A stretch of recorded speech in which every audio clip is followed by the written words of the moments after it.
Good evening, ladies and gentlemen. Welcome to the 5th episode of the Dialogue Change Forum. I'd like to welcome all of you, the ones who have gathered here, and the ones who are watching us live on thepapare.com, MyTV, the Change YouTube channel, and of course, Dialogue TV. Like I said before, this is the 5th edition of the Dialogue Change Forum. The first one happened way back in 2015, with the objective of encouraging people to have a positive perspective to change. It was first open only to staff in a particular department in Dialogue. Given the popularity it garnered, we opened it up to everyone in the organization and, of course, the general public, which garnered large numbers in participation. And to date, we have more than 2,000 people who've benefited from the Dialogue Change Forum. The forum has completed 4 episodes, this being the 5th one.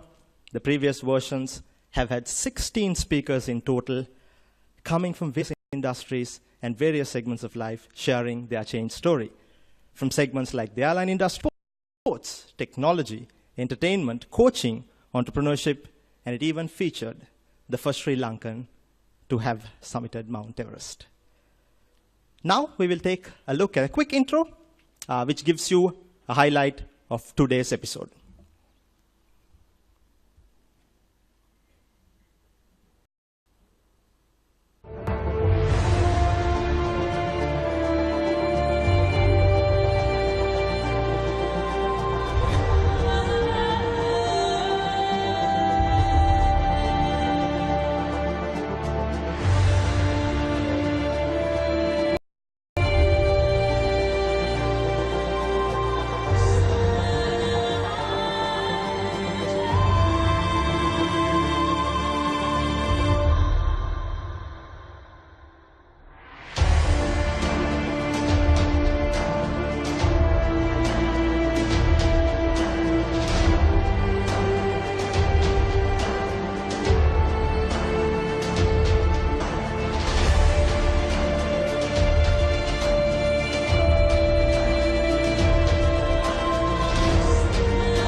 To welcome all of you, ladies and gentlemen, officially to this edition of the Dialogue Change Forum, I'd like to invite our Group Chief Customer Officer, Sandra D'Souza, to please join us on stage.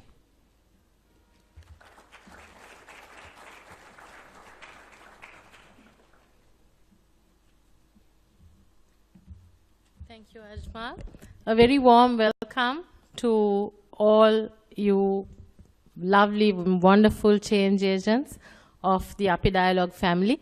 It's great to meet once again. Now, I'm not sure it is the 5th or the 6th one, but Prashanta here is the author, the initiator and inventor of this wonderful change program. I'm privileged and honored to have such wonderful people working with me who has managed to do this. So Prashanta, if I were to ask you, is it the 5th or the 6th? The 6th, yeah, okay. So we've had 5, 6, this is our 6th change forum. And across this time that we've spent, we've been able to garner the interest and foster interest of not just our division and not just across the company, but across customers and partners as well. So because the program was well established within a short period of time, we also opened it out to our external customers and partners. This is our first, and would you believe it? We opened the portal for requests and invites. Can any one of you guess how long it took to fill up these 200 plus seats? Give me any guesses. Sorry? Half an hour? Any more guesses? Sorry? Yeah, I think you are from my division, you know the answer. So it took 10 minutes for us to get 500 plus positions filled, and unfortunately we don't have 500 seats we can accommodate here, as a result of which we have about 50% of that in here at the auditorium, but the rest are able to join us and be part of this wonderful forum through the various channels that we've set up. My special thanks goes out to also to the various others from external parties who are also here with us today, from Derana and Papare and all of those who've been able to be kind enough to join us, and also BBC's involvement here as well. So with grateful thanks, I'd like to ask all of you to enjoy these sessions, join in the session.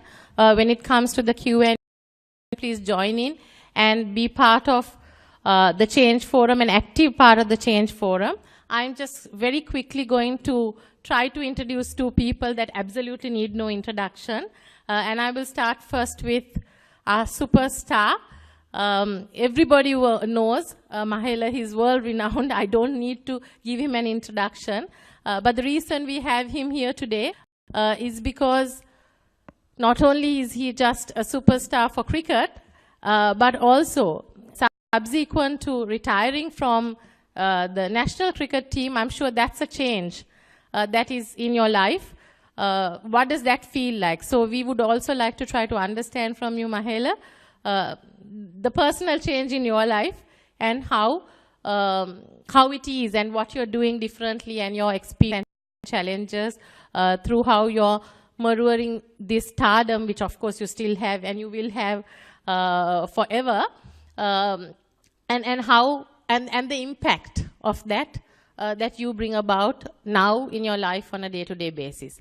And of course, then we have Dr. Rainer Deutschmann, who is not a stranger to any one of you, firstly because he stands so tall, yes, and absolutely stands out in every way. He's our Chief Operating Officer, as all of you know, and a fabulous addition to the API Dialogue family, not only because he's here to share with us changes in terms of digitization and the path we've taken and his contribution towards it, his ideas, his thoughts on how we will go there, how we will help us, how he will help us get there, these grand plans that we have, but also because of the fact that his move from India, his stint with Jio, and then moved to Sri Lanka, and what that means for himself personally, for his family, also his move, his experience from a completely different part of the world to our part of the world. As you know, he's German, so he's obviously been working in a different part of the world, and then you know, come and sort of now well settled down in our part of the world, which obviously he does because he likes it. I know he enjoys being, whether it be India or Sri Lanka or China part of the world. So what's all that about for him personally, and what's that change about? I'd like him to discuss all of that as well with you. And then, of course, I will make sure that we have ample time for some questions so that all of you have the opportunity to ask questions.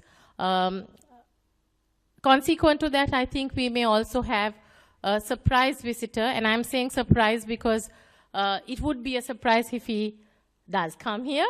And therefore, it's a surprise visitor, right? I'm not going to tell you who it is, but I'm sure we are in the communications industry and communications business.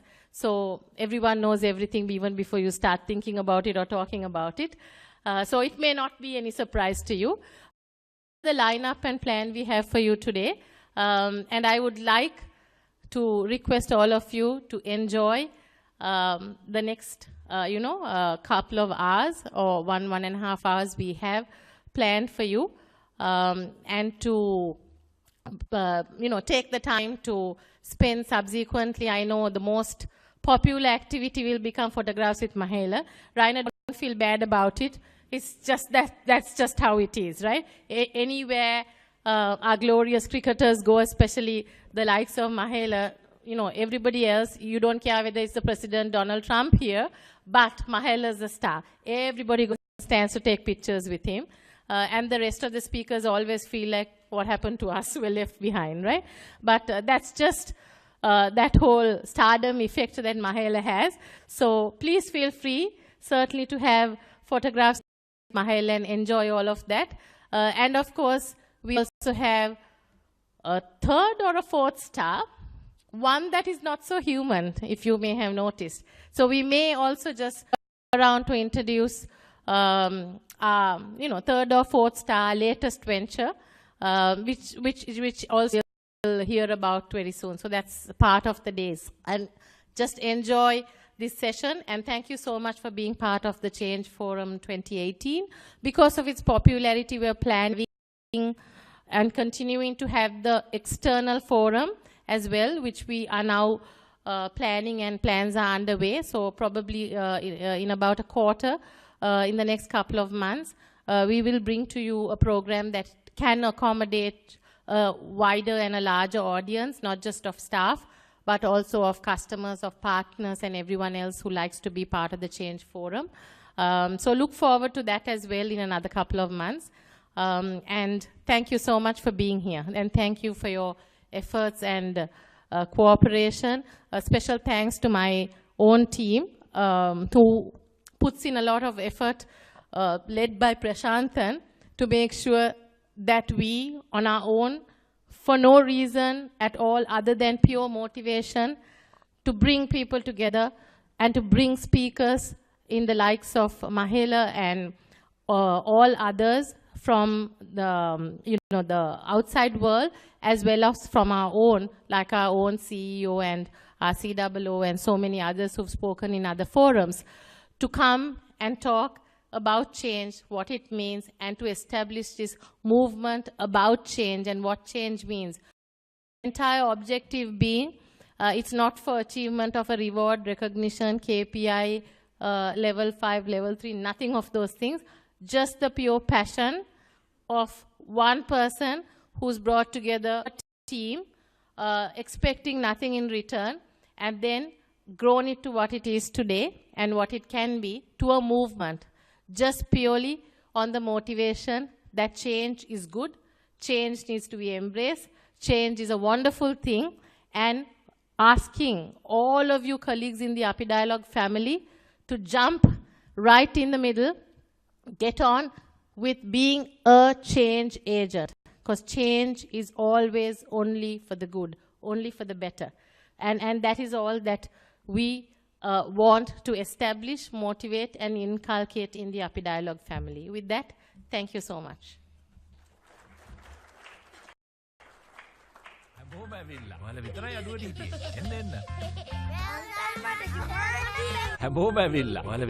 හිටියේ. එන්න එන්න. හරි හරි ඔක්කොම බලන්න පුළුවන්.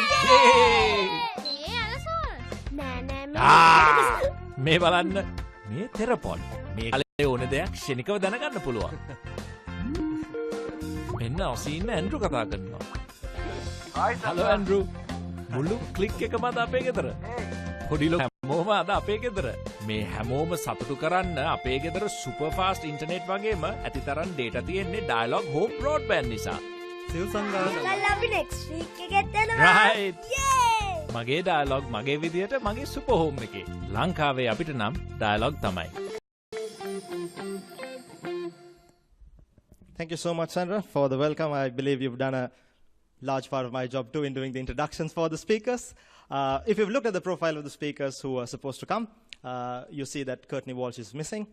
That's because he's got a few pressing commitments and won't be able to take part in the first segment of the show, but he's promised us that he will try his best to join us for the panel discussion.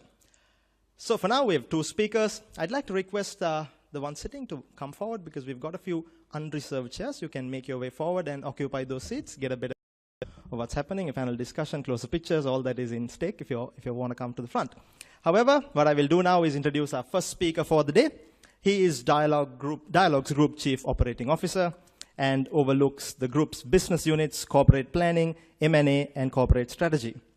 He has over 20 years of in-depth in telecommunications, online, cloud, IT services, media, entertainment, e-commerce, digital marketing, and corporate strategy in mature and emerging markets. Now that's a lot, across startups and multinationals. Prior to joining Dialogue as the Chief Product and Innovation Officer, at Reliance Jio India, like Sandra rightly pointed out, and was directly responsible for setting up Jio's business units and leading the launch program. Preceding Reliance Jio, he was a senior vice president, core telco products at Deutsche Telekom AG, Germany, building and leading Deutsche Telekom's core product portfolio across 14 European markets. He also served as chairman of the board of directors, Deutsche Telekom UK Limited as a senior vice president, mobile products, Deutsche Telekom AG as a senior vice president, mobile internet, and T-Mobile International AG as a vice president, strategy development, Deutsche Telekom AG. During his 5 years at McKinsey & Company, he served high-tech and telco clients across Europe. He holds a doctoral degree in physics from the University of Technology in Munich and has worked as a computation and neuroscience researcher at the California Institute of Technology. Ladies and gentlemen, please put your hands together for Dr. Rainer Doschmann.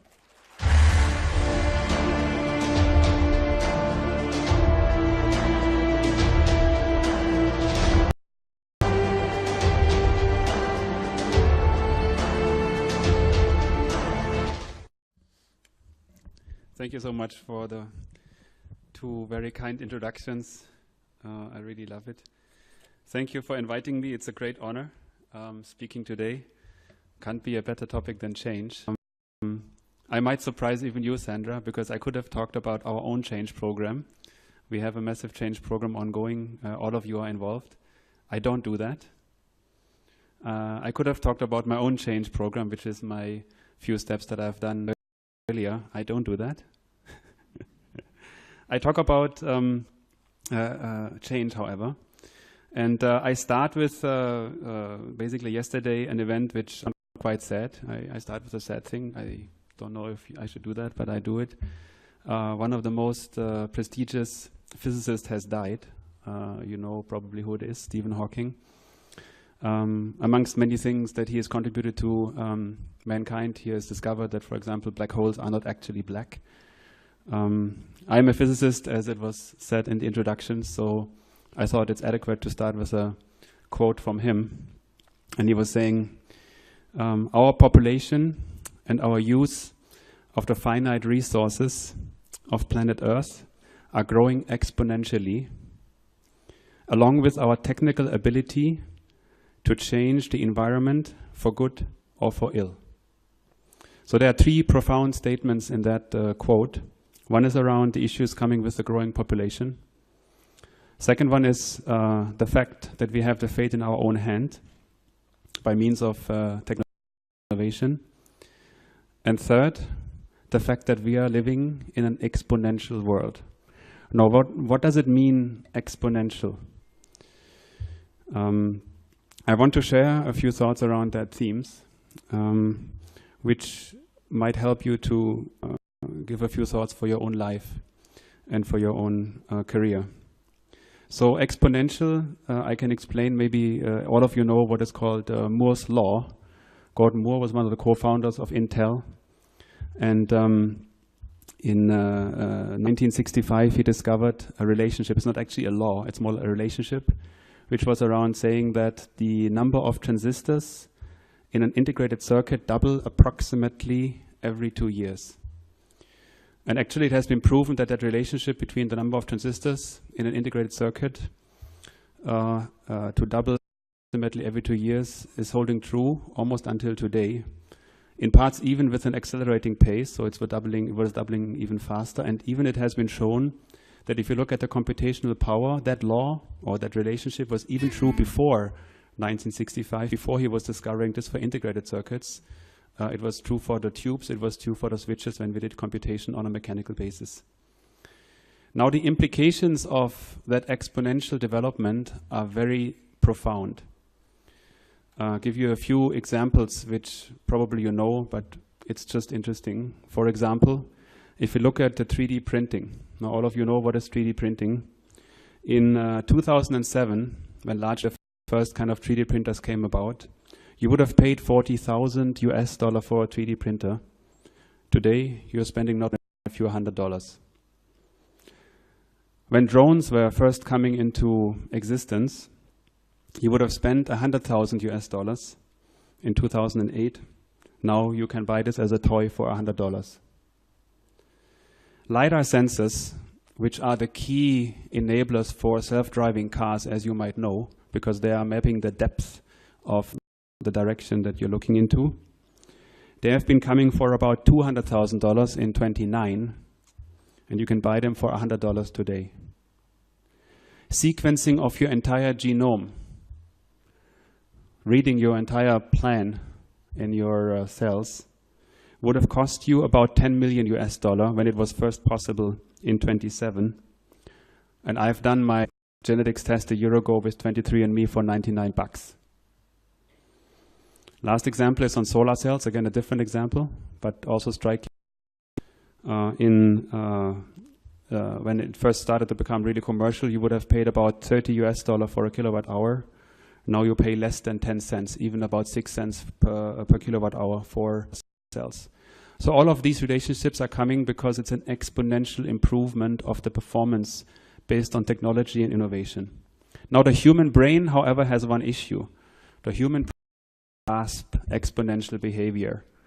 It's a very important flaw that is good to understand because it explains a lot of the things that are happening.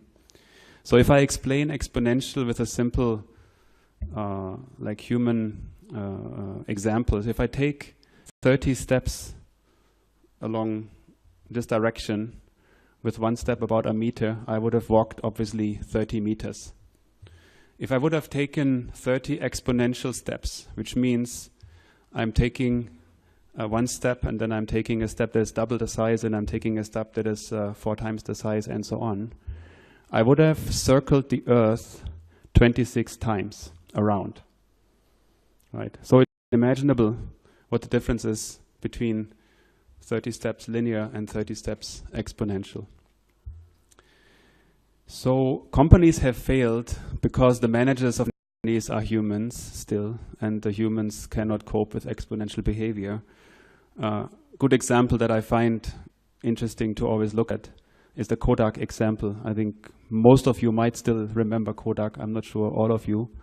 It used to be in 1976 the absolute world market leader for photographic kind of things. They were commanding 90% of the market share for film, and they were commanding 85% of the market share for camera sales in the US. In the same year, 1976, there was his name was Steven Sassoon, walking into the boardroom of Kodak. He was presenting a piece of about 4 kilograms, and that piece was the first standalone digital camera. It was 0.01 megapixel. And what do you think the managers of Kodak would have done? They told him, go away. That piece of rubbish cannot match our quality ambition. We are a high quality company. And by the way, anyways, your technology will only hurt us because we are producing paper and we are printing on paper. And obviously, in 2012, Kodak filed bankruptcy under Chapter 11 in the US. So what is the learning and what can we take as an opportunity out of these facts and figures for all of us, for companies and for individuals? It's good to be mindful about 4 principles which I try to extract from these stories. First of all, there's an abundance. There's an abundance which removes barriers of entry. Means all of you, all of us can take action. Give you a few examples. Abundance of connectivity and speed. Nobody is going to be not connected. Almost nobody is not connected these days. You can get an Mbps, you get 10 Mbps. With a fiber, you get 100 Mbps or a gigabit per second. Second example is information. Now, even in the remotest part of the world, if you have connectivity, you can tap into the best of the world information. One example that I like to give is the Khan Academy. If you don't know, you look it up. It's giving you an amazing amount of information. In Dialog, we are using Linda to give it to each and every employee to make sure that we are tapping into the best of the information of the planet. There's no hurdle. You can access it day and night whenever you like. Third example is computing power. Now, obviously, with this development of the integrated circuit density, computing power is there in abundance. And computing power is now independent of hardware. Nobody has to buy a computer anymore these days. You can sign up, you can spin up your own private virtual server on AWS or on Google within a few minutes. I've done it within 15 minutes. I spun up a server and I did my RStudio for data analytics. Everyone can do it. Even you can do it for free because there's a free tier. You don't even have to pay if you use a certain amount of computation power. So there's no hurdle for even doing hardcore computation in the best of the world's computers these days. And there's tools, open source tools, which everyone can use free of charge. There's no hurdle to even use anything around the DevOps value chain. And of course, there's what I call X as a service, which means whatever you need to pay, typically you pay only on demand.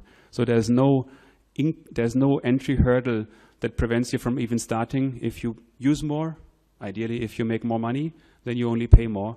So the whole entry hurdle is gone. There's no barrier to entry because of abundance of these things.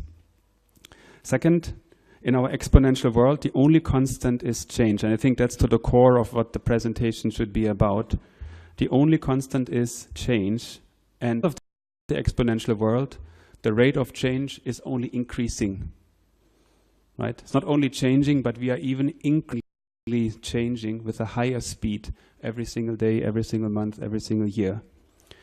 Now a few facts and figures. Around 14% of the companies that have been in the Fortune 500 in 1955 are even still alive today. So pretty much everyone has died in terms of big companies. New companies are rising at an ever-increasing pace. A typical Fortune 500 company took about 20 years to reach $1 billion in market cap. If you look at Google, founded in 1998, took them 8 years. If you look at Facebook, founded in 2004, took them 5 years. If you look at Uber or WhatsApp, founded in 2009, took them 2 years. And if you look at in 2011, took them about 1 year to reach $1 billion market cap.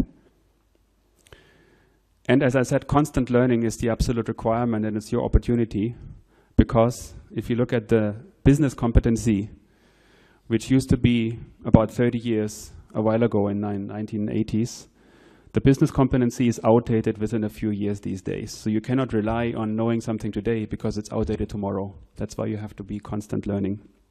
Third thing, if you are an existing company like ourselves, always remind yourself it's better to disrupt yourself than to be disrupted by someone else. Everyone knows the classical examples of Amazon versus the retailers, of Uber versus the taxi companies, of Airbnb versus the hotel industries. That's very clear. All of these have one common theme in common, which is that they're creating a platform business and they are taking out non-value adding middlemen, what I call. And they, by that way, improve the customer tremendously. Now there's new platforms coming up, and I just want to mention them. New platforms which I find even more exciting. Platforms like the blockchain. Platforms that are actually decentralizing further. Because all these examples that I've given so far have been quite central organizations.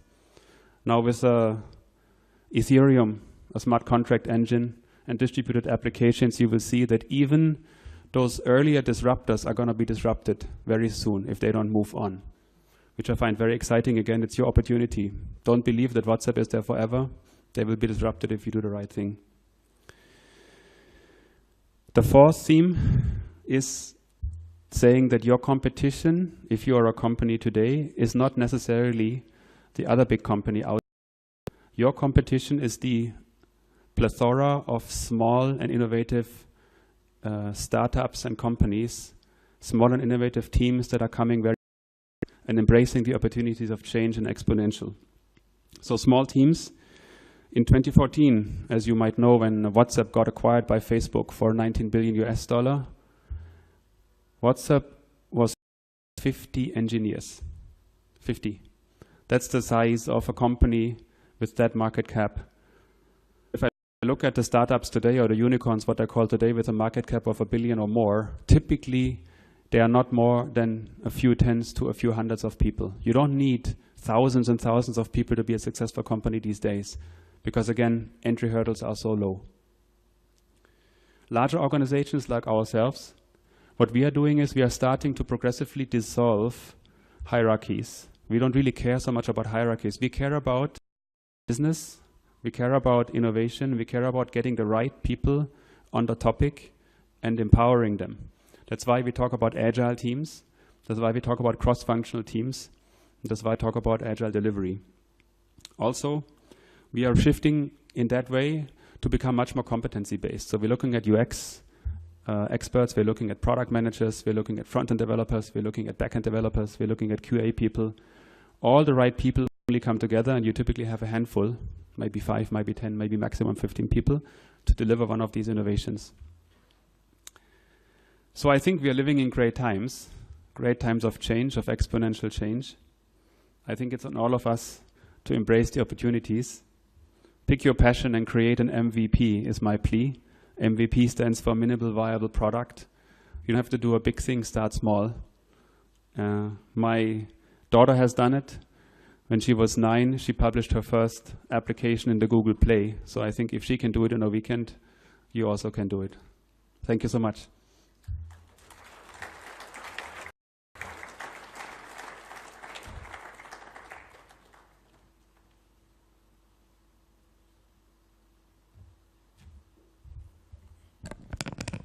Thank you so very much, Dr. Rainer. I love the brilliant talk. Great. And you drove us into a real perspective of what's happening in change, particularly how the solar cells, 3D printing, and drones have changed, and also the principles of the foundation of the digital camera. I'd love the part where you said how you compared how Snapchat got to 1 billion users in just 1 year, while its competitors took several decades to get there. Thank you so much. One more time to Dr. Rainer.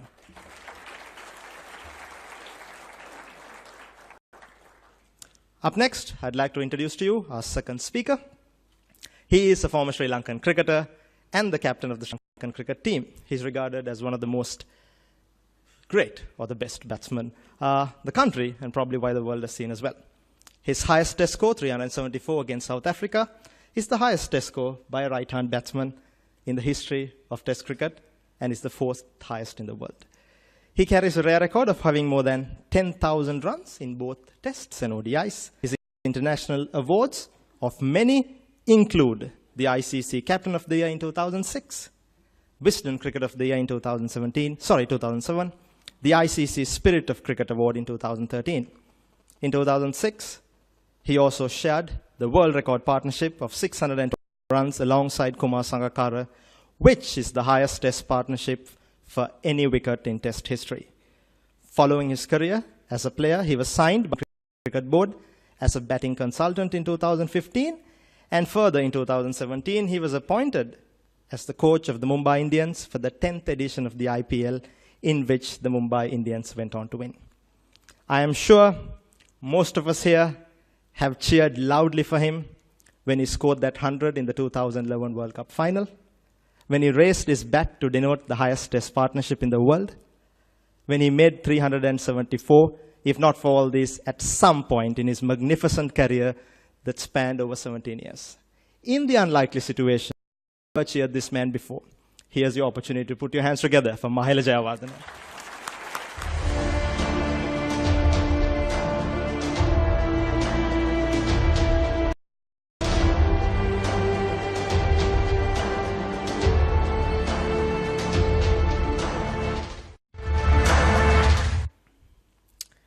Good afternoon.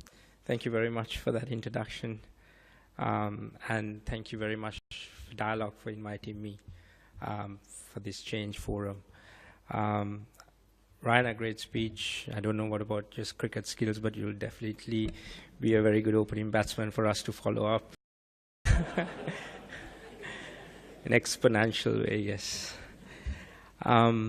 Success via change. I think it's a great topic in era that we live, where technology has probably taken over. But at the same time, I think values of people are being taken for granted. I think it's important that we try and facilitate both technology and values together. I think that'll be a great partnership. Importance of change, I think that's something that we need to identify first. Why do we need change? It's a very simple way of me putting it across. I'm sorry if I'm picking on the ladies, but it's like a hairstyle. Whether you want it short, shoulder length, long, how do you want to maintain it? It's that simple. It's an individual challenge, how you want to perceive, how do you want to express yourself, how do you want to express yourself with things that is around you and things that you have learned over the years, which is sometimes you've taken for granted. I think the most important thing that you have to realize is that everyone has a foundation. Everyone has a foundation to build on, and how you build that. When people forget about the foundation, that's when you don't understand where your direction is. I think the foundation is the most important thing, the upbringing, the learnings that you have, and the hours and hours and hours of time that you spend. I think every day you learn something, and how do you manage that and look to the future and make those changes? It could be in your office environment, it could be on your own doing something, it could be the mindset that you need to change, it could be anything. I think if I just take a few things here and there are so many opportunities, there's so many ways of you changing yourself, the people around you, the corporates that you're involved with. And that is how, like Ryan explained, that little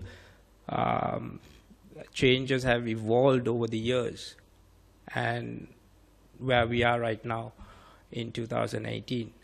And it hasn't taken long.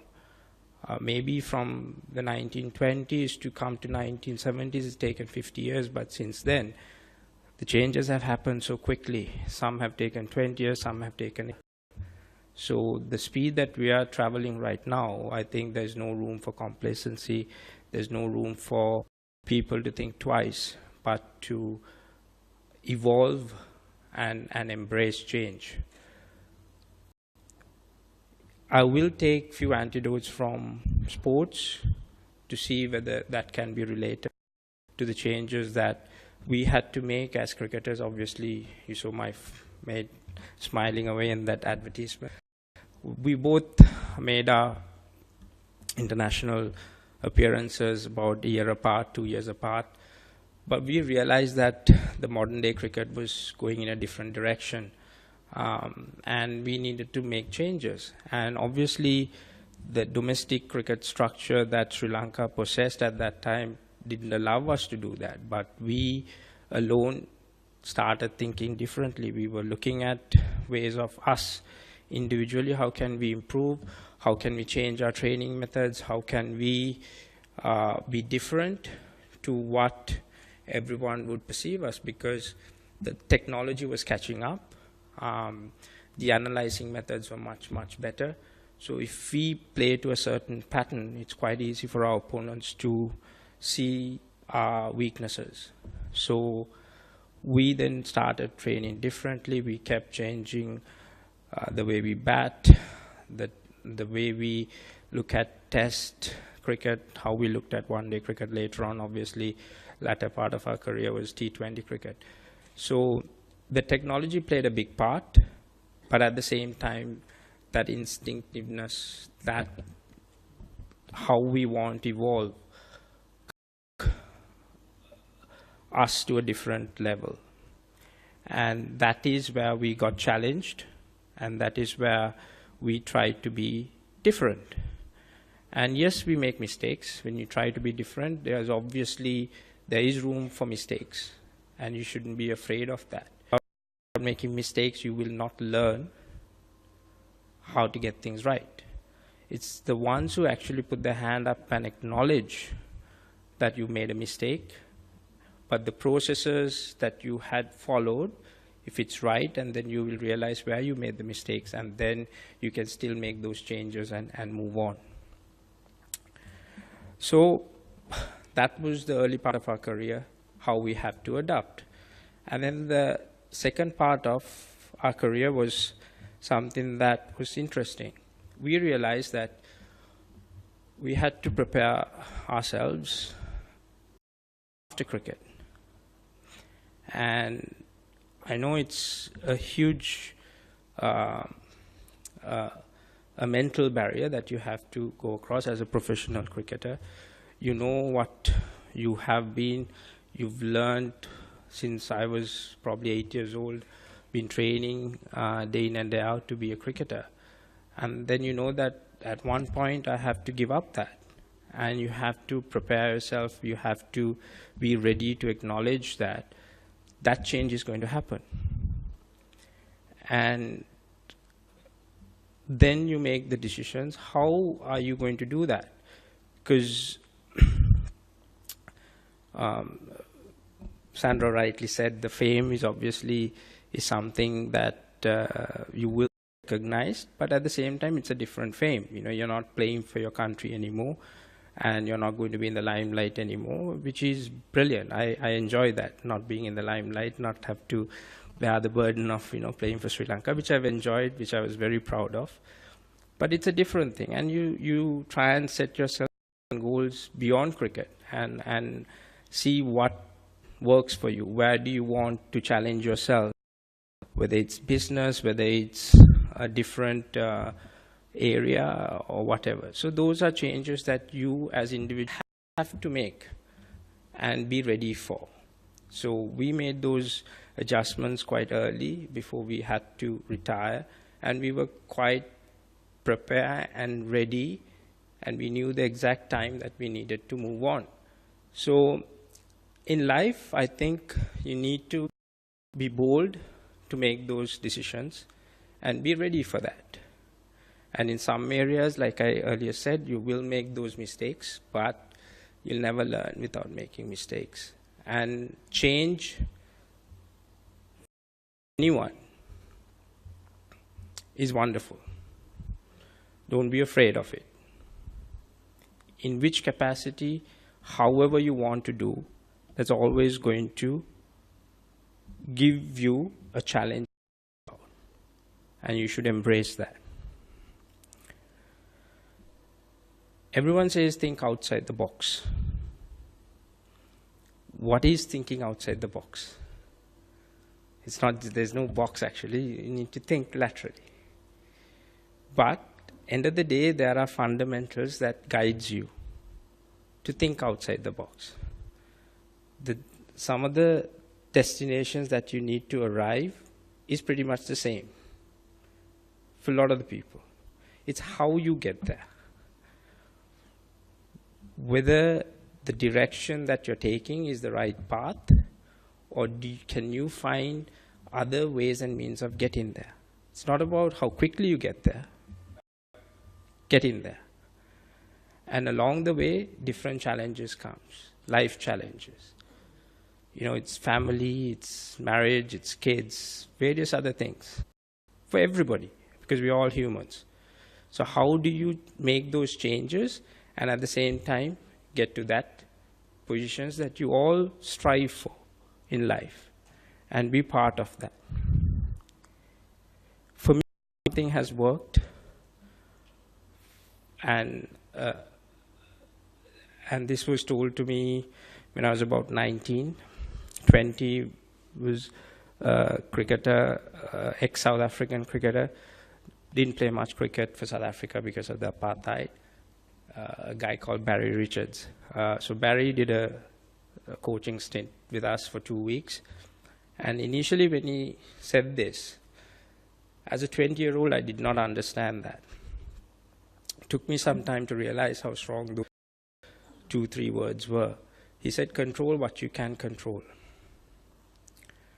It is pretty simple when you think about it. So initially I applied that for my cricket. So for me, the simple theory in that is that the more time that you spend thinking about uncontrollable, you're actually wasting. So for me, on a cricketing terms, if I'm touring England in early summer, It's going to be 10 degrees, 11, 12. On a good sunny day, it will turn up to 15. It's cold, and they always put up in darabis to make sure that we're freezing. So what can I control? I can control the things that I wear, the thermals, the sweaters and all that, which is in my power, and how I mentally prepare myself. Go to England, go to Australia, we're going to get bouncy, grassy wickets. I can't control that. That's how they're going to prepare the wickets. So rather than worrying about that, let me prepare myself to play on those wickets. Focus on the little things that I can do. Challenge myself, change my technique, apply myself, different things. The me to take a center stage.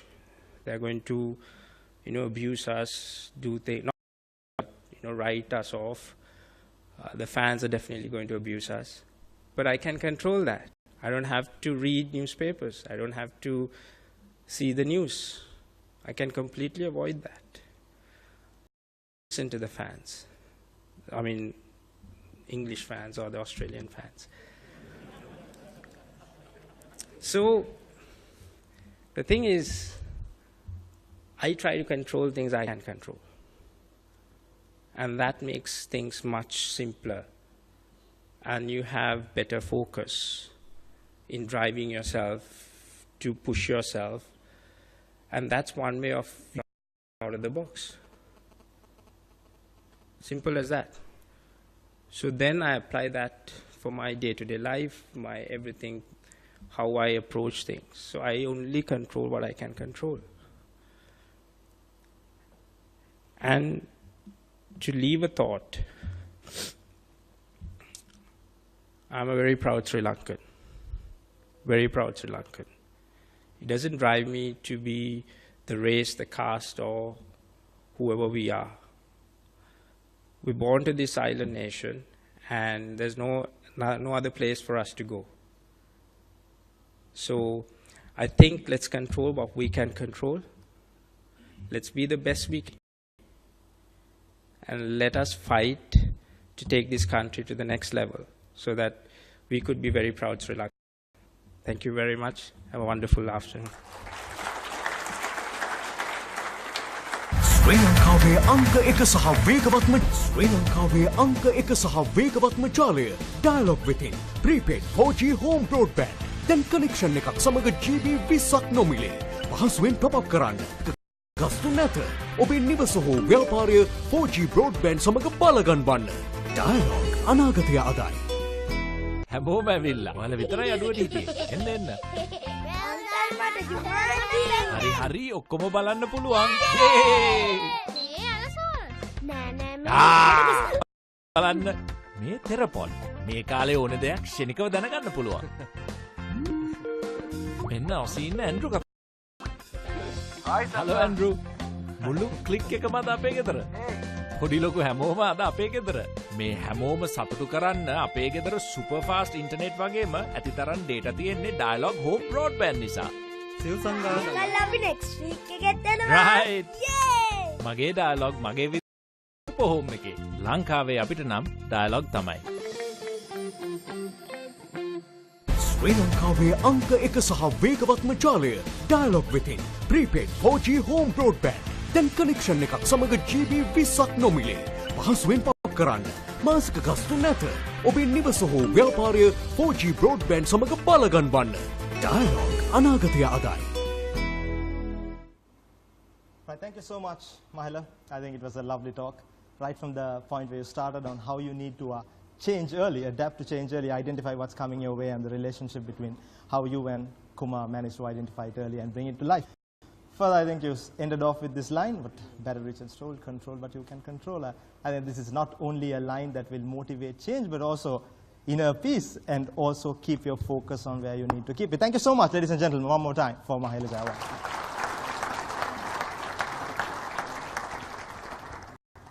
What we have next is the panel discussion, which means the forum is open to everyone here to ask questions. If you want to grab a microphone and ask your question, that is possible too. If not, we'll continuously flash methods on how you can ask us questions on the screen. Just follow the method, and we'll be able to ask these questions.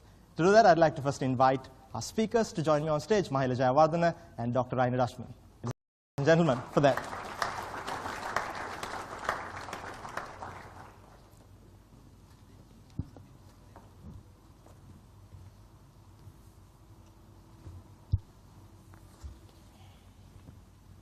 First up, thank you so much, gentlemen, for joining in this panel discussion. I'd like to first take my question to Dr. Rainer. You've spoken, I went through your profile, I did a bit of introduction in the beginning as well. I get the feeling that I realize if there's anything about technology that you don't know, looks like you've mastered everything. You've seen technology in various perspectives. The good thing is from different parts of the world too.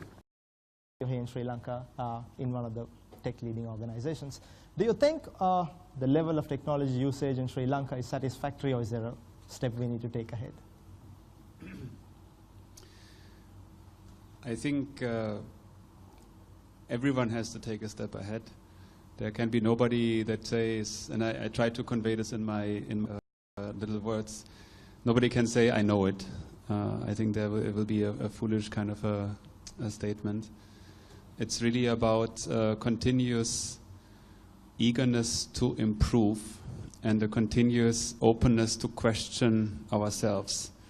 And that requires a certain self-confidence also, which I feel I've seen in so many individuals here, and I see in Dialog as a company here, which is one of the reasons why I'm so excited, because you can be good today, and I think we are a fairly good company, but we can never say we have the fastest network today. It might not be the fastest tomorrow. We can never say we have the best customer service with Sandra, but tomorrow it might be different. So we have to every day listen to our customers in our case. We have to every day look at the KPIs in our network. We have to every day look at what competition is doing and see that we are better. We have to every day see what innovations are out there in the world. Because Sri Lanka, as much as we are an island, obviously we are now a global community. And I don't think we should be just confining our view to the island. And anyways, we are not doing that. So we have to see that we are a global marketplace. We have to see we are a global innovation community. And so that's why we have to have a global view.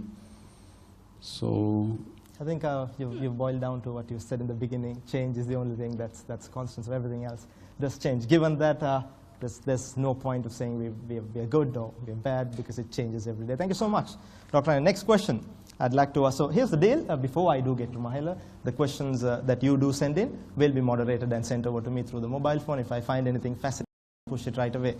If you do not send in any questions, then I will continue to ask the questions that I want, which is not the objective. So I strongly ask you to send in any questions that you want to ask. But first question from Mahela. I think I want to ask you, Mahela, this is something very important, because you've gone through a lot of change in your life. Let it be cricket or even before that, where your stop in career when you were 17 years old, coming back to the team, coming into the team, becoming captain, stepping down, becoming captain again. But you've mastered all these waves of change. I'd say you surfed on it like a class surfer. How do you manage to overcome all these different phases of change that's hit you in life? I'll have to be honest, I'm not a great surfer at all. My knees are not that good. But yeah, I think, like I said before, it's about reacting to situations and identifying where you are at that particular moment. I obviously try and live the moment, because that's the only thing that you can control. The past obviously gives you knowledge. The future is an uncertainty. But if you control the moment where you live right now, and then you can adapt to the future. So all the changes I made was the knowledge that I've learned from the past, and then try and control that moment and thinking what my future is going to be. So the cricketing career, the decisions I made throughout that career, taking over the captaincy, letting it go, obviously I had to take back over because of the situation the team was in. And then again I let it go because I needed to make sure that Sri Lanka cricket moves on and we build for the future. So all that was made with a conscious effort to do the right thing. That's the most important thing, and be prepared to do that. So I try and keep things very simple, try and make decisions on simple theories that I feel that it's proactive. But we never know. I mean, I've made crazy decisions which hasn't gone well. Some decisions have gone well. The only good thing is you learn from that, and you get experience, and going forward, the wrong decisions becomes less and less and less, hopefully. Good experience. and then you try and see how best you can evolve and do the right thing. So so far it's been a great ride, and hopefully I can stay on board. Thank you so much, Mail. I think you kept it back. I think both you gentlemen have stick to that mantra of sticking to your main message. His first question was answered by the lines of saying, change is the only thing that's constant, and you boiled back to the same thing of control what you can control, keep it simple, decide based on what's happening, and then make decisions based on simple theories. First question that's come in, which is nice. So this question goes to Dr. Rainer. How do you change yourself towards different cultures, people, organizations? What do you see as success factor for change? I think it's a really good question in the beginning on how do you adapt to different cultures, people, and organizations particularly, and how do you see, what is your biggest success factor in terms of change? If I only knew. It's actually the question whether to adapt and how much to adapt and how much to be just curious and open. Because on the one side, as a personality, it's quite important to stick to your values and to your own personality. I think it would be maybe the wrong thing to say I'm coming and I'm just adapting completely 100% my style. On the other side, as a German, typically we are known to be totally no fun. We are known to be completely like organized, and the plan is like from A to Z. Except during the Oktoberfest. Yeah, except for, you're right, but there's beer involved. Yeah. So we have a certain reputation which I would not completely dispute to be true. So coming as a German into an environment like India, and we were talking about the Mumbai Indians and how it is to be in a stadium there, certainly requires a certain openness. And I think one of the things that certainly is a good precondition if you come to a new environment, and only encourage everyone to try, is to be open and to listen and to try to learn from your new environment. In my case, being so organized and kind of step-by-step oriented coming into India helped me a lot to see that fluidity that I found in India, where some people might call it chaos. I don't think it's chaos. It's a more fluid way of thinking and working, is quite necessary in an environment like this because of quite fast-changing environment or boundary conditions. Because if I have a plan today which is adapted to boundary conditions that I see today, to the competition that I see today, to the technology that I see today, and the plan lasts 3 years, as I was outlining, in 3 years, a whole startup nation comes and goes, so my plan might be completely obsolete. So that's why I think what I found in India, anyways, in that part of the world, much more adapted is, you know, I might have a plan, but I have to be open to change the way how I get there. So I should always have a vision, which I think is also what you said. I need to know where I want to be as a company or as an individual. But if I go left or right, or I think I go first right and then left, I don't know in the beginning. So I have to then learn. So I think that's learning when I came from a kind of a German environment to the Indian environment, and so I'm still very much learning here because so many good things I can. Which one is more difficult to adapt to, Dr. Rainer, India or Sri Lanka? No, I found neither India really difficult to adapt, nor anyways I think Sri Lanka and the warmth and the welcoming personalities that I found here are just overwhelming. So I think that there's no difficulty. But really the question is, how much can you as an individual gain out of that new way of culture, new way of the people? And I think it only enriches every individual to try come into a new environment. All right, thank you so much, Dr. And absolutely brilliant. I think I'd like to take the next question, which has come in to Mahela. Here's an interesting one. When making decisions, regarding your profession, what do you prefer the most? Is it the gut feeling or the past data? So when you're trying to, which one do you stick to the most, the gut feeling or the past data? I think if I'm talking with personal experience on the field, has to be the gut feeling, because like you have to react to situations which is in front of you. But obviously you get a lot of data given to us on certain individuals, the players, the weaknesses, the strengths, how we can use certain options which is available, which are the bowlers, and tactically. But then match scenarios, the situation changes all those decision-making processes. So in a match situation, it has to be the gut feeling, which I think, there could be a bowler, I feel that, he's the guy who's actually bowling really well in that situation, and I feel like, he's the one who's going to get me that wicket. So that is a decision I make then and there. So we try and encourage everyone to actually make those decisions, whether it's a good decision or a bad decision. Without making those decisions, you don't understand, or there's no point us going back into the dressing room and thinking, I should have done that, I should have done this. I think the important thing is environment. In those kind of situations, you have to make those decisions then and there. There's no point going back and thinking about it. But if you have to make future decisions on a different scale, that is when the data or analytical information that has been given to you comes into play. So if we are looking at selecting a team or a squad to tour England, then we'll be given data on the guys who have done well in those conditions, the bowlers who have done well on those conditions.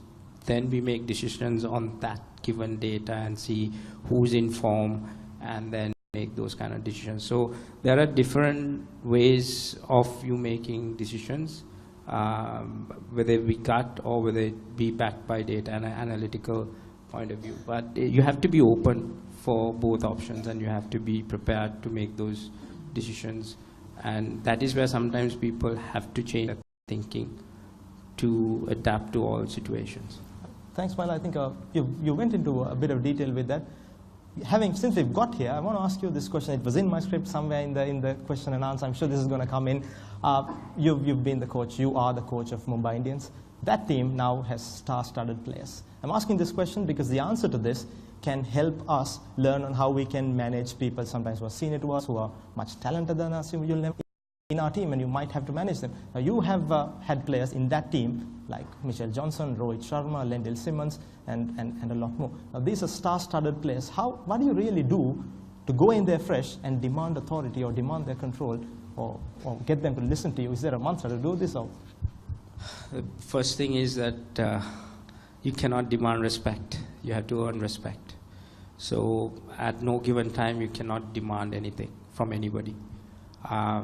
I think you need to earn respect, and that is by communication. That is by understanding how their mind works, how they react to situations, what triggers them, and how can I get 5 different individuals or 11 individuals to play in a unit and execute a game plan against the opposition. So you need to give them certain roles and identify how best they could adapt to those roles. End of the day, yes, there are superstars or, like you explained, they're big players, but down to they're a professional and how you perform on the day, because it's a sport. In a corporate world, it's different. You probably have quarterly or half-year reports where you analyze your KPIs and all that. But on a cricket field, it's just the performance on the day, or few games, or in a tournament. So you could actually challenge them in different ways of demanding certain performances. But it's important that you allow them to express themselves as well, because as individual cricketers, as a high pressure situations, the best way to get results is to allow them to express themselves freely, and that's where they operate best. But to identify who are the best combination in that particular group would deliver. So you don't see them as big players, but they are equal components in a good unit, and that's where the team environment comes into play. Right, thank you so much. It gives us all new perspective. Don't look at them as big players or superstars. They're just components of a team which can be 11 at the end of the day, and possible combination. We've got a few more questions coming in. There's one, Dr. Raina, I don't know if you will answer this. What's the correct pronunciation of your name? I get this asked every day, maybe 2-3 times. I say, pick your choice. I'm not fussed. I heard everything. We have a more serious one as well coming your way. What are your personal techniques to adapt knowledge in an exponential world? How do you personally keep up? I'd love to hear this answer from you. You spoke of this a little while ago, but what are your techniques to keep up to the up-to-date knowledge in this fast-moving world? Yeah. That's a very good, I think, a very good question. Everyone has its own, I think, probably very similar. So obviously it has a lot to do with the mobile phone and with looking at information on the web. I would encourage to look for trusted sources. Obviously now we have so many discussions around fake news and the question of trust. So pick your trusted sources. There are good sources out there. Most of them are free, but there are also paid sources. I think it's worthwhile thinking about subscribing to a few of the paid sources and investing the money. I mentioned Lynda as one example. The other one is Coursera, in terms of more like going deeper. Because there's a difference between like a snippet information that you want to grasp quickly between lunch and the next meeting, which is okay, so to get a bit up to speed what's going on, but that doesn't give anyone really the depth I think that is required. Because what I did in my few words, but I want to say now, is there's a difference between a fast-moving exponential world and confusing that with superficial way of being. Nobody can become successful in a superficial. You're the absolute expert in your field. If we are talking about bringing something successful up and running, you have to be the master of what you're doing. Either you are a developer, or you're a product manager, or you're a marketeer, it doesn't matter. So you have to go deep. I was just saying that the depth that you acquire is not going to be lasting for 30 years like it was in the 1980s. It's maybe lasting for a year or less. So that's why the continuous learning is required. But so I encourage everyone to say, what is going to be my field of required depth for my job? At the same time, it is also good to say, what is my field of required depth of my passion, which hopefully is the same, but maybe not in all cases. So I spend quite a bit of time on these online portals, and I look at topics where I'm just genuinely interested in. Now I'm spending time to understand DevOps, which some of you might know what it is. I didn't know so much about before, but it's a significant, I think, kind of a way of developing software and making sure that we are keeping up in a fast-changing world with our products and services. But it can be anything. It can be also blockchain. So if you heard about blockchain, don't just be satisfied with a few high level of these articles that you read, and you read about Bitcoin, you read about all the hype and so on. That doesn't give you any depth. So I think if you want to go and you want to understand blockchain as a technology, I would encourage spend significant time. There's very good information again on these portals or on other portals where you can get really down and understand understand what is Ethereum, what does it mean smart contract. You can even understand the programming language, how you can use that, and maybe you do a little MVP yourself. I've done that. And then you go and understand that, and then you can really make use of it. So these are, I think, the two things. So there's a horizontal, like sniffing for news and this, but there's really big, and maybe you spend a couple of weeks and then you do your course and you go very deep, and that gives you a lot more, I think, richness for maybe creating something genuinely innovative. That's quite comprehensive, Dr. Ryan, multiple ways on how you can improve your knowledge and with what's happening. I think you're doing great. Last point I forgot to say, so sorry for this. So the third element I just want to say, important pieces is build your network of people. So don't only confine yourself, obviously, with the online and electronic media.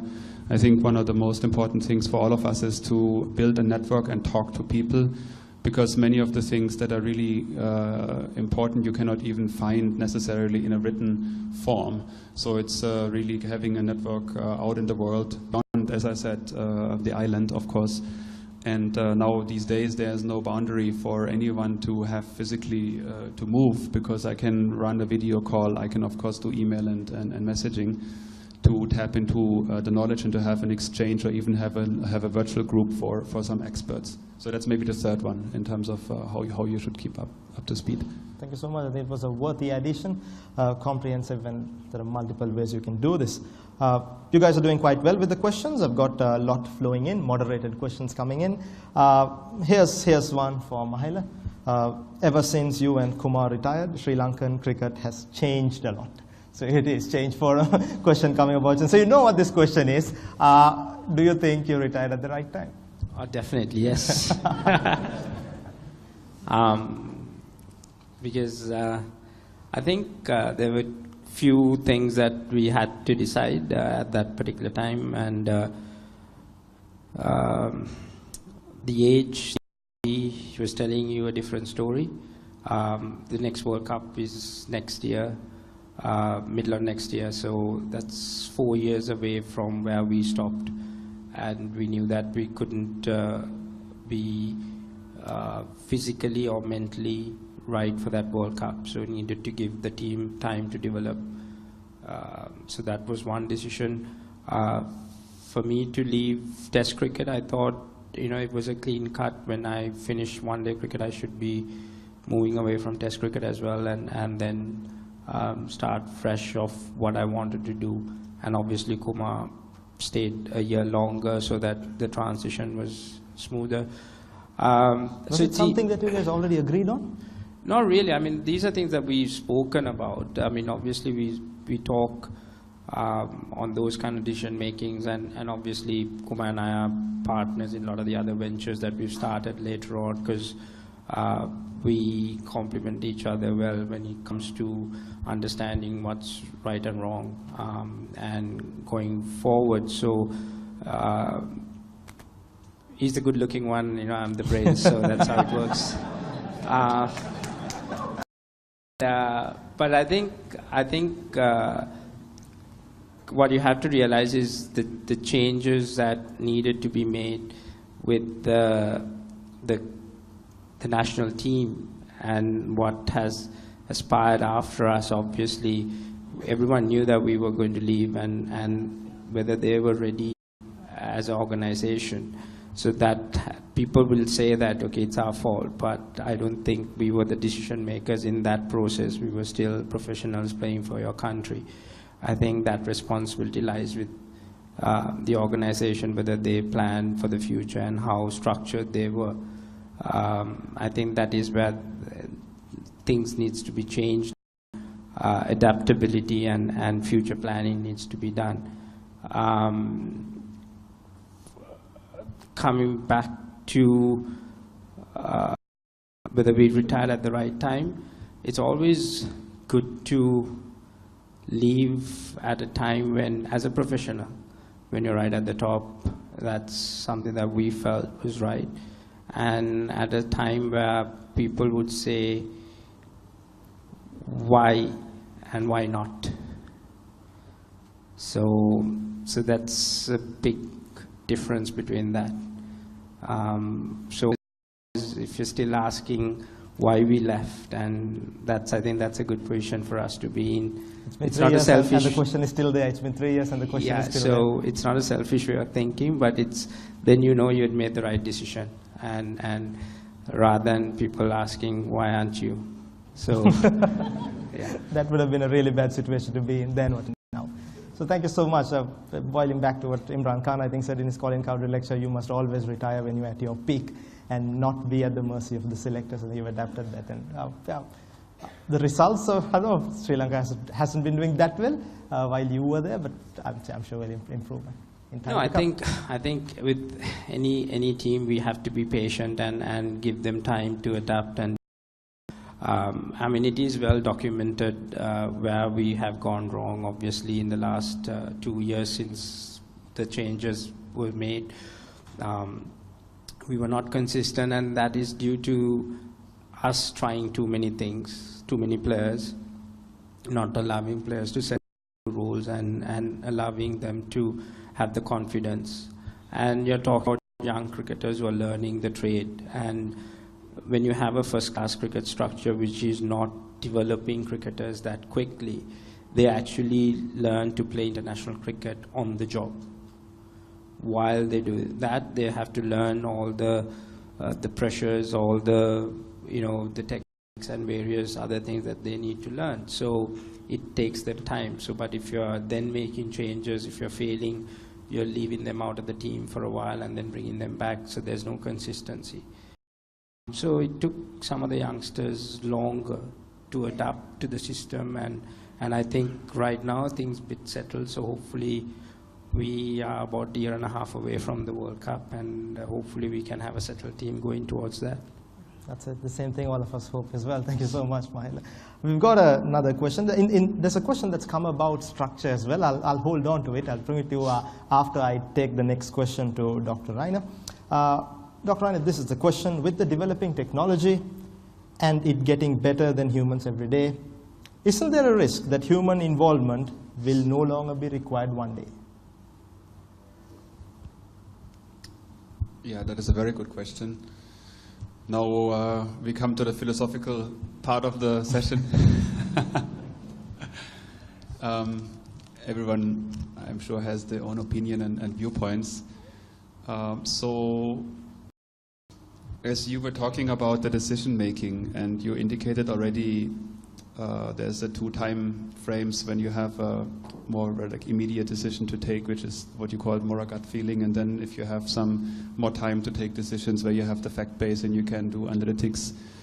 The latter one can of course be more and more supported by analytics machines, which are what is called like even you can apply machine learning techniques and take more data in than any human, and can therefore also project most likely better than a human.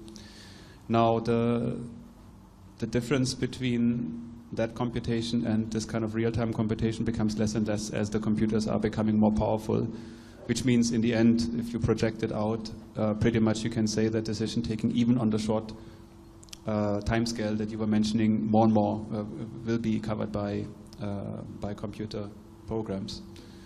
Is that something that is threatening? I don't think so.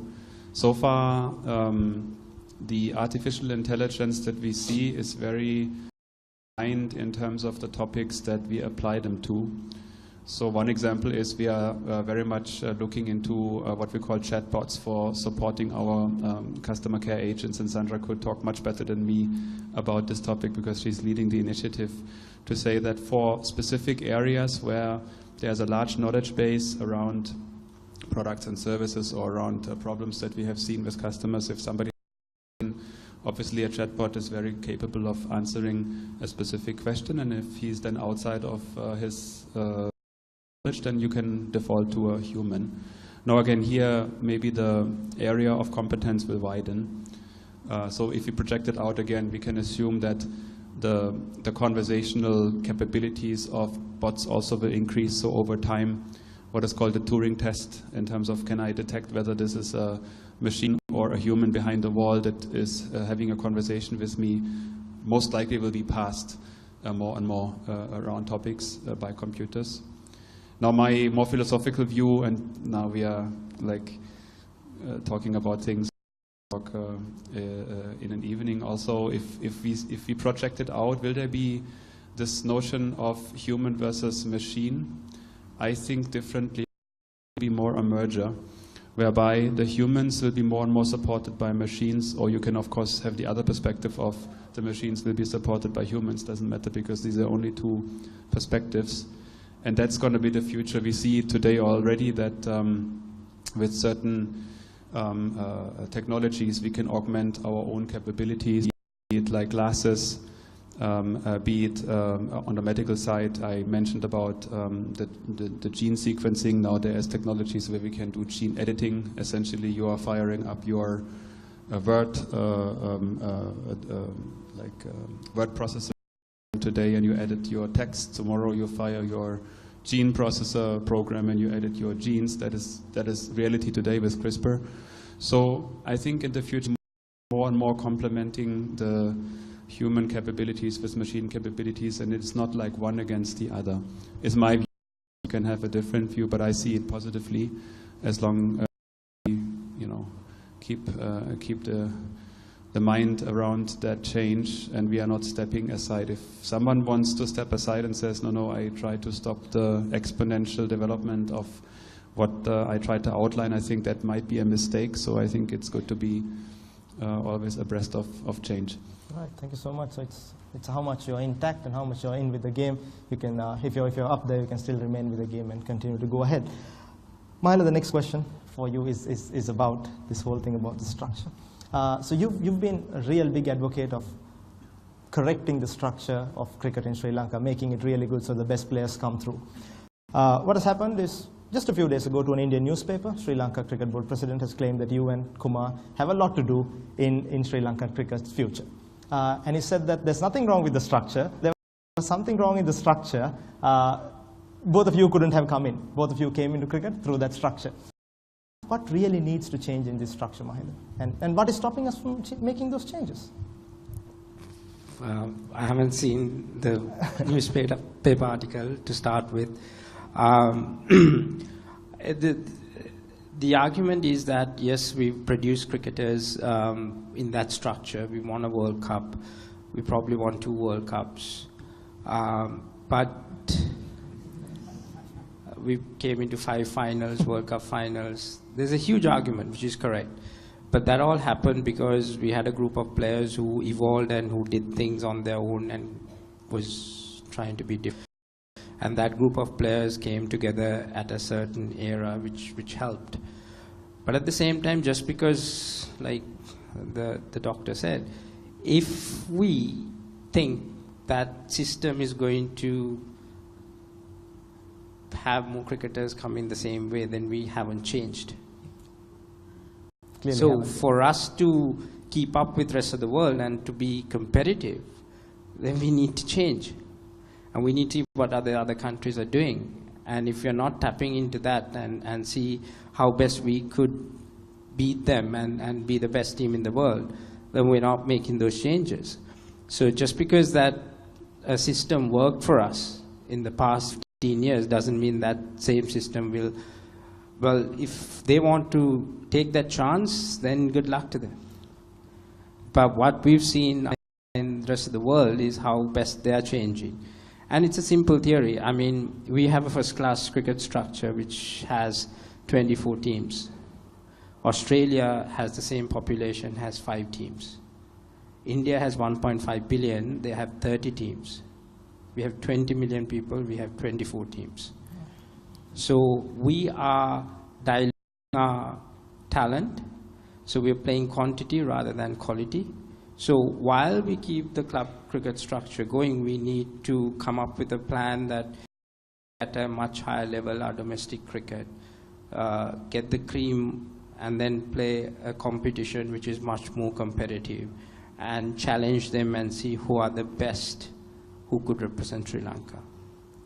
In this scenario, that's why I said the guys are not developing into that. So there's a big bridge that they have to cross to be an international cricketer, to be a professional cricketer. So our first still is semi-professional. guys are still going to work, coming at 5 o'clock in the afternoon, practice for an hour and a half. That is not going to provide international cricketers. Just because they're given contracts, and that is not the way forward. You have to be a fully professional cricketer if you want to be disciplined and compete with the rest of the world. So until we create that structure, we are going to be catching up, and we're going to be struggling to be consistent. So that is the change that we've been asking, and we haven't been asking that for the last 3 years. I'm not going against the current Sri Lankan cricket administrators. We've been asking for that change for the last 10, 15 years, and it hasn't happened. So every day that we delay this change, we are falling behind the rest of the world. And teams like Afghanistan and Ireland and all that is catching up because they have already made those changes.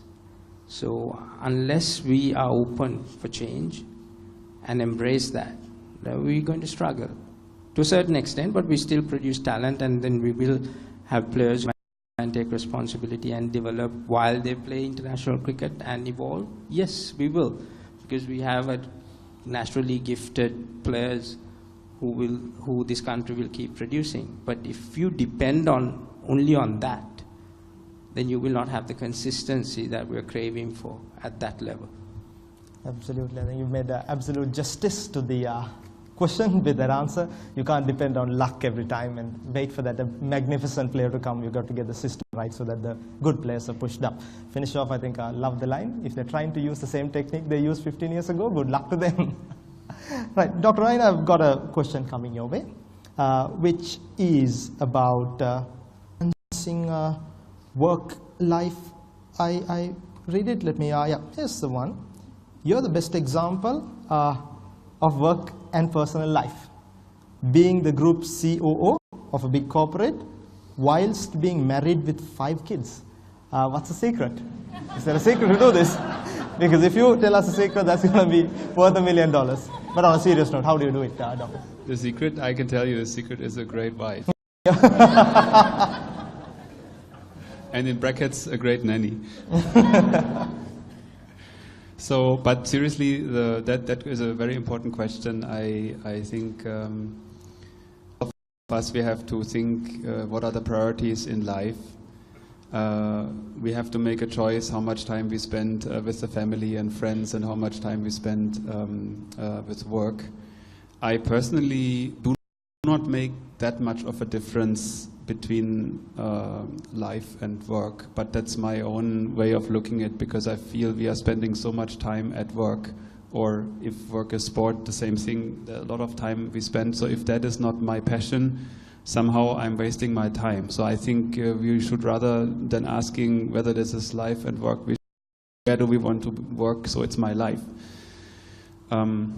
So therefore, that question for me is a fairly easy, because I enjoy every single minute at work as much as I enjoy every single minute, of course, with my family.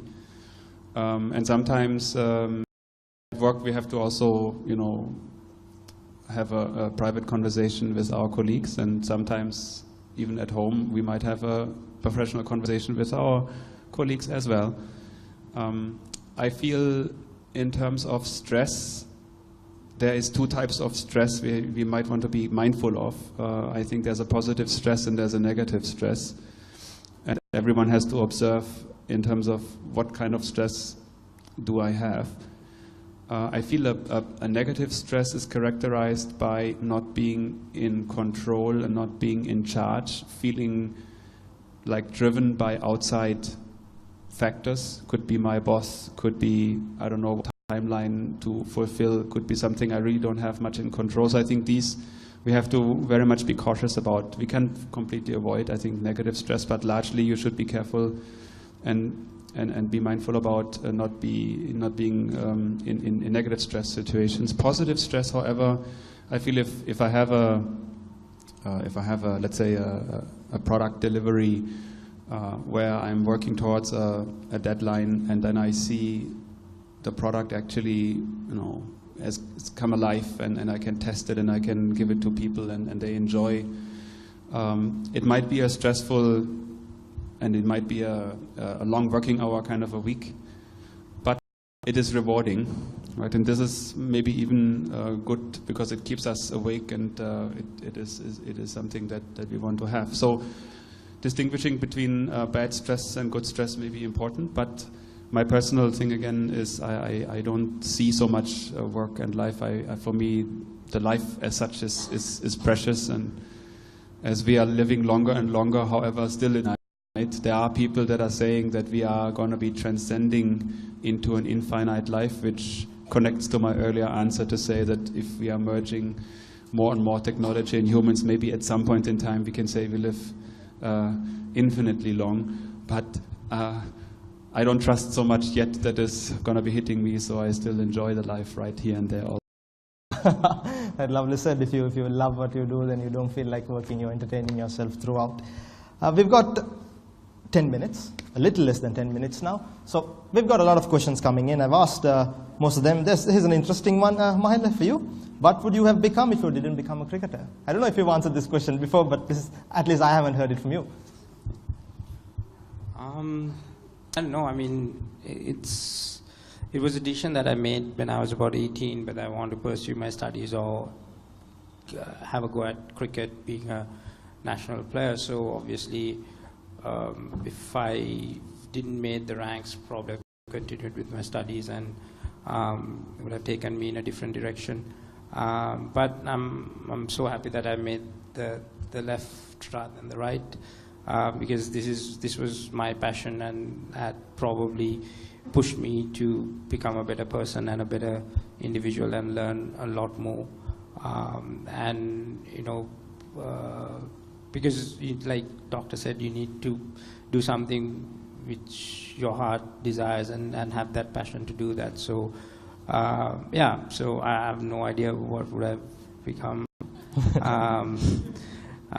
Like I said, you know, I made the right decision, but probably pursued my studies and ended up in a desk somewhere, I guess.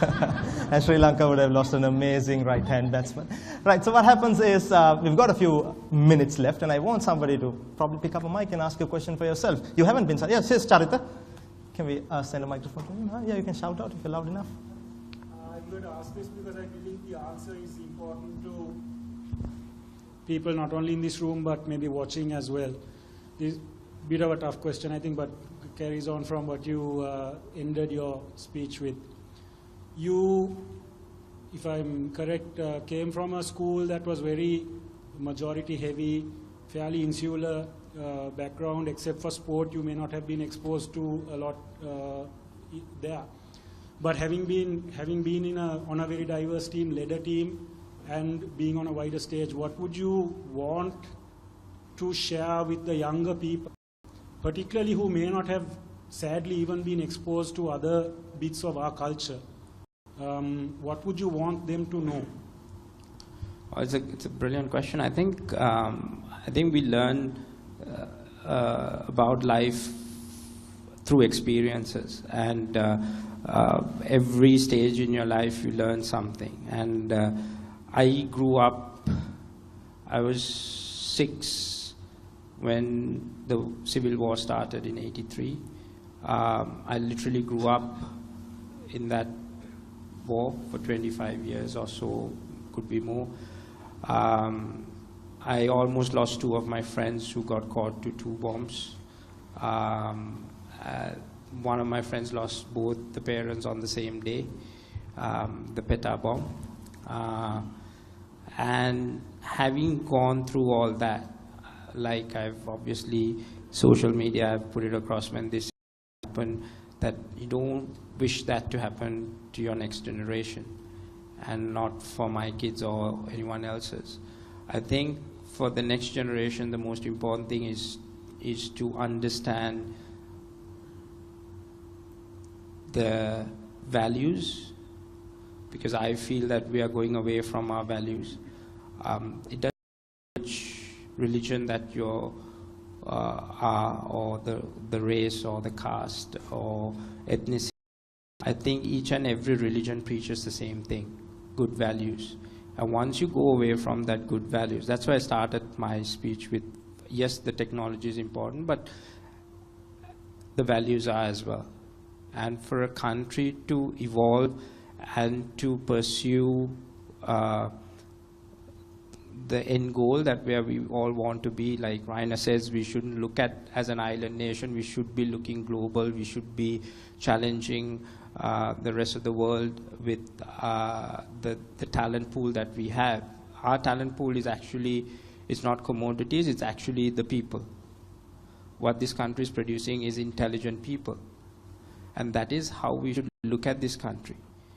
And to do that, we cannot look at that through a tunnel vision, through race, religion, or ethnicity. We have to look at as a Sri Lankan. That is the brand that we need to take to the rest of the world. And to do that, that's where we need to teach our next generation that values. From our school system to beyond that. That's something that we need to advocate, and that's something that we need to push. Don't just get compounded into the books. Look beyond that. There's a lot more to learn around you, a lot more to learn through cultures, a lot more to learn through different people, and embrace that. And that is the direction that we need to take as a country and brand Sri Lanka, not brand something else. Right, thank you so much. A very nice question, complemented by a beautiful answer. Anybody else wants to have a go at any of these gentlemen here with any of your questions? If not, I have the final two questions for these two gentlemen and wrap it up. Dr. Rainer, the question here is to you, is what do you really do when you're demotivated by something and want to gather all the energy to come? The question I have for Mahela is also something very similar, but in a cricket perspective. Yeah, that is very simple. I typically go and run. How many kilometers? That depends on the level of... That's why I said, yeah, level of demotivation. Right. No, that's really one of my passions. So I think sports is definitely something where we can see that as a human we are not made to just sit and work and be behind the desk and in the office, which even doesn't have a window. So I think it's very important to go out and to be also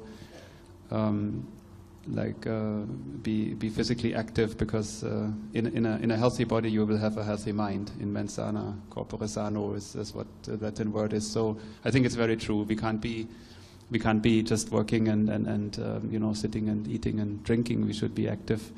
So bringing our kids out, to your point also, giving them a real world experience beyond all the early exposure to tablets and mobile phones and virtual reality, I think is very important, because you can't learn.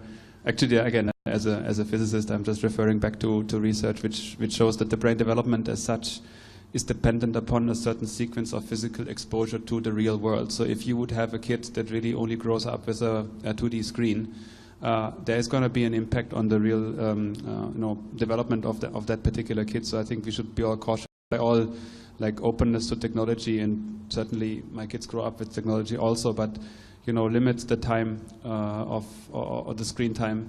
Actually, in our house, there's not really much TV at all, so they have some certain time for tablets and mobile phones, but the main part is get out, be physical also in a progressively digital world.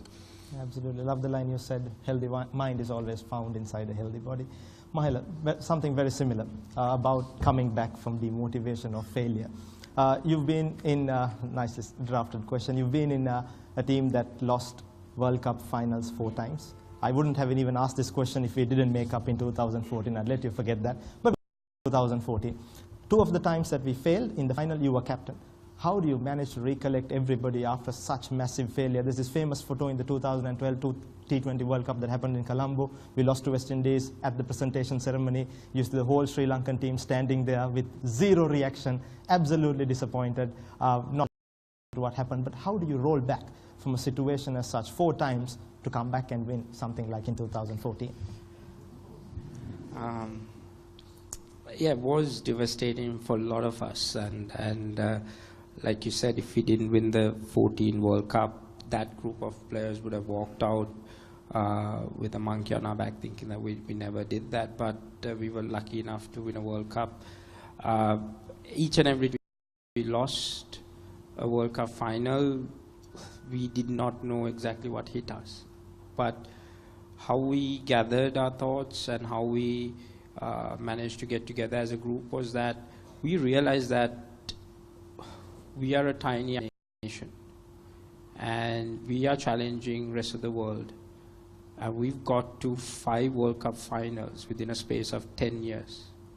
So obviously the processes, the structures, the methods that we're thinking is correct. We don't have to do too many changes, but we just need to believe in ourselves. It's the end of the day, it's a sport and reaction to situations.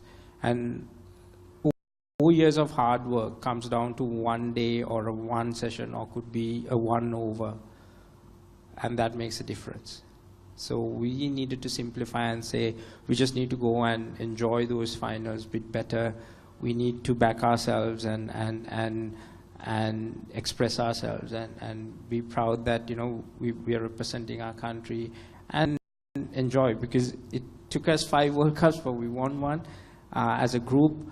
But the consistency that we showed as a group was the most important thing, that we stuck to the values that we believed in that dressing room, and we worked hard, and we probably was the most consistent team in that decade. That was something that we were very proud of, and that's something that, yes, we've lost 4 World Cups, but that processes, that work ethic, that understanding that we had in that group is something that we cannot forget, and no one can take away from that. You know, no one can take that away from us. So that's how we regrouped, and that believed in ourselves and believed in our ability, and we managed to push that last World Cup and win that. So that was a brilliant feeling, and yes, we definitely celebrated that afterwards. I think everyone in Sri Lanka celebrated that like never before. Thank you so much, Mahela Jayawardena. Thank you so much, Dr. Raina. I think both of you had given us some key answers to some amazing questions that came in. It's a proud moment for me to even go and tell my grandchildren that I was a moderator at the Change Forum, which featured Dr. Raina and Mahela Jayawardena. Thank you so much, gentlemen. Thank you so very much. Thanks, Mahela. As they walk down from the stage, I'd like to invite Dinara Wagawatha to come up maybe and give the note of thanks. Ladies and gentlemen, Dinara.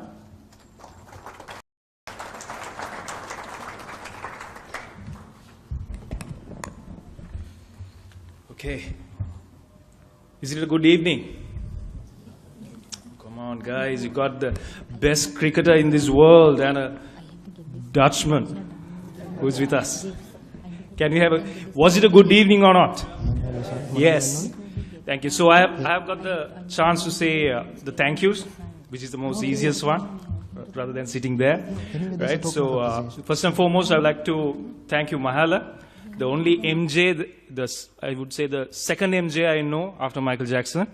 Right? So thank you, Mahela, for taking your time, coming here and, you know, with your busy schedules and things that you do, to coming here and, you know, sparing your time and, you know, giving us some great, you know, wisdom, insights, and even knowledge in terms of how you actually conquer change.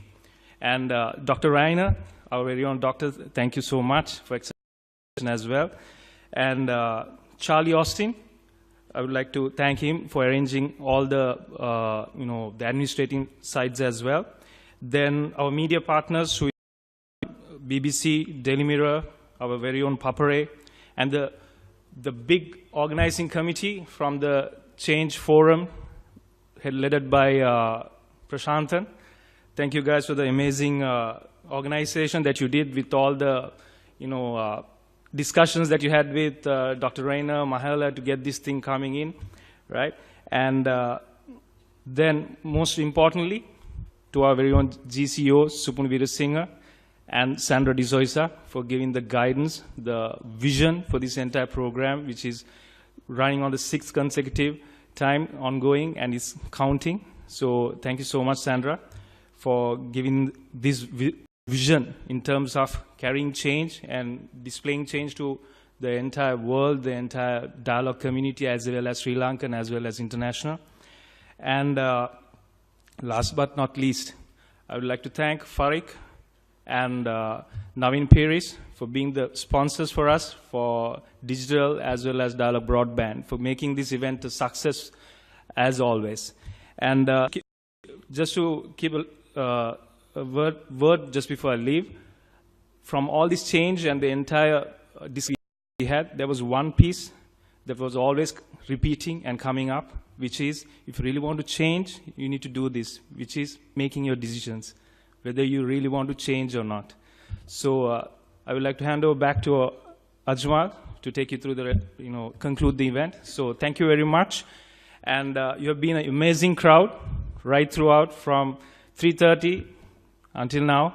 So thank you so much, and hope all of you have got immense full of wisdom and knowledge from this forum. Thank you.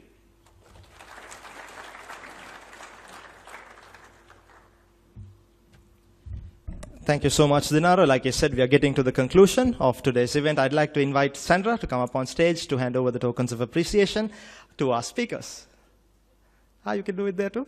But I think photographs will be easier here.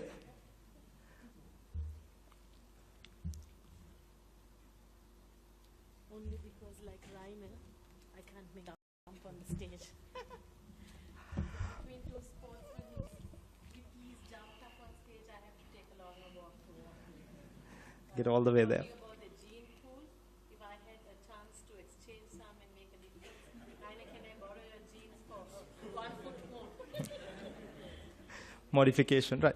What I'll do is I'll now invite both our speakers to come up and collect the tokens of appreciation. First up in the order that they spoke, Dr. Rainer Doschmann. Ladies and gentlemen, round of applause for this man who's spoken beautifully and given us some amazing answers. Thank you so much, for sharing your wisdom with us. Rainer, I'd like you to stay on stage, please, just for a moment. Up next, Mahela Jayawardena. Clearing so many doubts most of us had in terms of cricket and his life. Beautiful answers, amazing talk. I now like to invite Leshani to come up to get the signatures on the memory book of the Change Forum, in which all our speakers have signed. It'll be a privilege for us to have the signatures of both these gentlemen as well.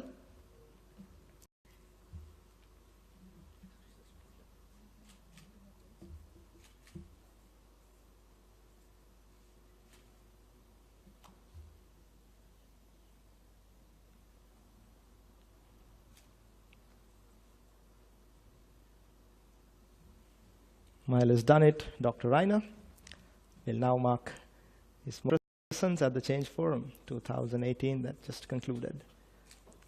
Thank you so much to both the gentlemen for being amazing. Thank you so much to all of you for being here, our sponsors, and everyone who's watched us live on YouTube, MyTV, or Dialogue Television. It's been a pleasure, and we've loved change. We're going to adapt to change. See you again in the next edition of Change Forum. Have yourselves a great night. Thank you so much, ladies and gentlemen.